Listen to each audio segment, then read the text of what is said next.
Strong.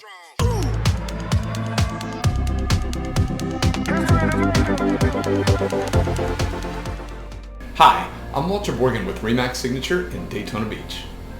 In this video, we're going to discuss the new addendum to the FAR Park contract, Rider DD, for seasonal and vacation rentals after the closing. When helping a buyer with a contract that has an occupancy after the closing date, you'll need to make sure that you're using the correct contract rider and referencing the correct sections of the FAR Park contract. For the purposes of today's video, there are three types of occupancies after closing. There is a post-closing occupancy by the seller. There is a long-term lease with tenants. And lastly, there's a seasonal or vacation rentals that are less than 7 months. But I want to make sure that you're familiar with the four parts of the FAR Park contract that reference occupancy after closing before we dive into the new rider, DD, for seasonal and vacation rentals. I'll review the four parts of the contract that reference occupancy, possession, lease information, prorations, and additional addendums. Section 6B, occupancy and possession of the FAR Park contract, is probably one of the most important parts of the contract for you to know when there will be an occupancy after the closing date. Standard D is for lease information, and this will define what information the seller is required to provide to the buyer prior to the closing. Standard K will discuss the prorations and how the rental funds will be handled at closing between the buyer and the seller. And last but not least, Section 19 for ADDENDA'S. This section will identify the additional contract riders that have been added to the FAR Park contract. Let's take a moment to look at Section 6B for occupancy and possession. If there is an occupancy after the closing or the intention of a future occupancy after the closing, the facts and terms shall be disclosed in writing by the seller to the buyer, and copies of the written leases shall be delivered within 5 days of the effective date. A listing agent tip is get all of this information prepared before the listing goes live and is active in the MLS. Now, the buyer will have 5 days after receiving the documents from the seller to review, and in the buyer's sole discretion may cancel the contract if the documents are not acceptable to the buyer. Buyer's agent tip: this is a critical time frame for you to watch. The next part obligates the seller to provide an estoppel or seller's affidavit pursuant to Standard D. The estoppel or seller's affidavit are to define the terms and conditions of the occupancies or leases.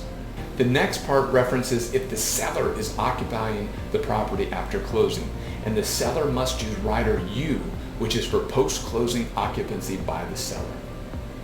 If the occupancy is a seasonal or vacation rental under 7 months, you'll need to use rider DD for seasonal and vacation rentals.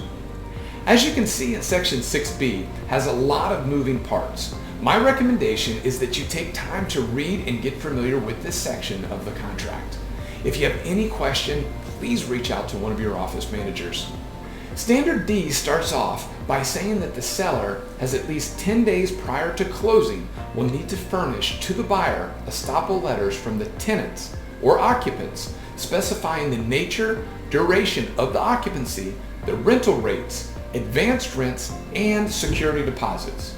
The purpose is to show that they're both in agreement of the terms and conditions of the lease or occupancy. Many listing agents fail to inform the seller of this obligation, which could result in a breach of the contract on the seller's part. So please make sure to read and understand Section D of the FAR Park contract, and make sure your sellers know what their obligations are if there is an occupancy after closing. It continues to say, if the seller is unable to obtain estoppel letters from the tenants, the same information shall be furnished in a seller's affidavit. Well, a seller's affidavit is basically a written statement from the seller providing the same information that was required in the estoppel letter. If the seller chooses to use a seller affidavit instead of the estoppel letter, the buyer has the right to contact the occupants to confirm the information on the seller's affidavit is true. If the information provided to the buyer differs materially from what was initially provided by the seller, the buyer may deliver written notice of cancellation within 5 days of receipt of the information, but no later than 5 days prior to closing. It's important to take note of these time frames when dealing with occupancies of more than 6 months. However, the estoppel letter and the seller's affidavit are not required on seasonal or vacation rentals. Say that again. Neither the estoppel or the seller's affidavit are required on seasonal rentals less than 6 months. However, the obligation of the seller to provide the terms and conditions of the occupancy is still required. So it's really important that you're still familiar with section or standard D of the contract. Next, we're going to take a quick look at standard K, which deals with prorations. Standard K defines all the prorations, but for today's purposes, we're going to focus on the ones that pertain to rental and occupancies. Key thing to know is that the prorations are made as of the day prior to the closing date, or the date of occupancy if the occupancy occurred before the closing date. Advanced rents, security deposits, if any, will be credited to the buyer at closing. So take note that the advanced rents, security deposits will be credited to the buyer at closing and show on the closing statement. It's critical to have this discussion with your buyer and your seller in advance to ensure that they're on the same page and they know what's happening on the closing statement. Section 19, ADDENDA'S. We won't spend much time here, but it is important to note. This section is to identify the additional addendums or riders that are being added to the contract. There are 2 riders related to occupancy. Rider U is for post-closing occupancy by the seller, and Rider DD is the new rider, seasonal and vacation rentals. When either of these riders are attached to the contract, they should be checked off in Section 19 to identify that these riders are attached. This rider is designed for properties with occupancy after closing. After closing is the key part there, and that are less than 7 months. There may or may not be a written lease. In many cases, there will only be online booking reservations from sites like Airbnb, Vacation Rentals, or VRBO.com. First, we're going to take a look at Section A of this rider. The question you need to answer is, will the seller have the right to enter into new or to renew occupancy agreements after the closing date? You're going to have to check yes or no. There's no right answer here. This will depend on the buyer's intended use of the property after closing and what the seller is willing to do. If a buyer is purchasing a property for a rental, then it's probably fine that the seller continue to book reservations on the property at the market rates. However, if the buyer is intending to use the property for themselves, they may not want the seller to continue to book reservations. As you can probably imagine, it's not every seller is going to be okay to stop booking reservations until they're confident that the property is going to close. So this will be a major point of negotiation and should be discussed with each party as early as possible. The next part of Section A is the seller is allowed to enter into a new occupancy agreements. Will the buyer have to approve the terms and conditions? It's kind of a big deal. This will depend and will be an important part of the negotiation process.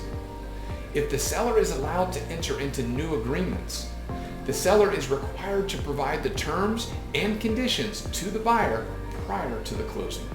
That pretty much sums up Section A of this rider, but I recommend that you take time to read it and understand it so that you'll know how to explain to either your buyers or sellers when you're working with it. A key thing to know about short-term bookings and reservations is that typically either party has the right to cancel with 60 days notice. So make sure that you, your buyer, and the seller understand the cancellation policy. It's also important to understand that online booking companies typically hold these deposits and other fees that are collected. So it's very important for your buyer and your seller to understand how this works and who's holding the funds. The next section of Rider DD is Section B. This section pertains to the properties that are under contract with a rental management company. Why is this important? Well, because the management agreement may dictate how things are handled between the buyer and seller, or between the owner and the tenants or occupants. Common things to look for in a management agreement. Can the management agreement be assigned? And if so, are there any fees to do so? When and how will the owner get paid? Some companies pay a month afterwards. Some people pay 2 months afterwards. It's important for you to know and understand this, along with what fees are deducted before the owner is paid and what the management company is authorized to do related to repairs and bookings. You'll also want to know who owns the bookings or reservations. In many cases, the rental company will have the right to replace the guest into another rental unit that they manage. The buyer shouldn't make assumptions. They need to review and understand the management agreement. You will see that in Section B of Rider DD, the seller is required to provide the buyer a copy of the management agreement. So if you're the listing agent, I would get a copy of this management agreement before the property is actively listed in the MLS. I also recommend speaking with the rental manager so that you have a better understanding of what's going on. In Section B, you'll see that it says, if the seasonal or vacation occupancies are pursuant to a management agreement, the seller shall provide a copy of the management agreement within 5 days of the effective date. Listing agents, this is an important deadline for you to remember. Within 5 days of the effective date, you must provide this information. If any of the terms of the management agreement are not acceptable to the buyer will have 5 days after the receipt to provide written notice of cancellation in accordance with the terms set forth in Section 6B of the contract. This is a very important timeline for the buyer and the buyer's agent to know and understand. To summarize working with properties that are seasonal or vacation rentals, it's important to understand Section 6B, Standard D, and the new rider DD. When working with the buyer, you should know if the buyer wants the seller to continue booking new reservations and if the buyer is going to require that they approve these reservations.